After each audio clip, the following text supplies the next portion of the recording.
Egyszobás szállodákat rendeznek be elhagyott bécsi üzletekben fiatal építészek. Így szeretnék újra megtölteni az üresen álló kirakatokat.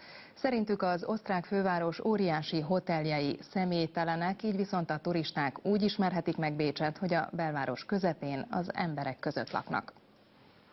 Üres kirakatok Bécs egyik forgalmas útján. A gazdasági válság kezdete óta egyre több kis üzletet kellett bezárni. Ez a szabóműhely is sokáig üresen állt, pár hónapja azonban egyszobás szállodaként működik. Ez ist die Lage zum neuen Hauptbahnhof. Az egyszobás kirakatszálló ötlete 3 osztrák építész fejében született. Die Idee begann vor 3 Jahren. 3 éve saját műtermünknek kerestünk helyet, és meglepve láttuk, mennyi üres üzlet van Bécs belvárosában. Elgondolkoztunk, hogyan lehetne ezeket hasznosítani, és végül úgy döntöttünk, kipróbáljuk ezt a módot, mondja az egyik ötletgazda.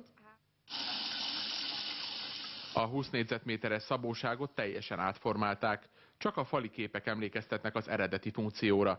A fiatalok szerint a lényeg a város közelsége, a vendég akár a kirakatban is reggelizhet. Ez olyan, mintha a város közepén kempingeznénk. Mi az egész teret átadjuk a szálláskeresőnek, aki helyi lakónak érezheti magát, nem turistának, hangsúlyozza az építész. A kísérlet első hónapjai sikeresnek bizonyultak. Bécs városának támogatásával hamarosan 10 másik helyiséget, köztük egy bezárt rádióüzletet és egy hentesboltot is birtokba vesznek az építészek.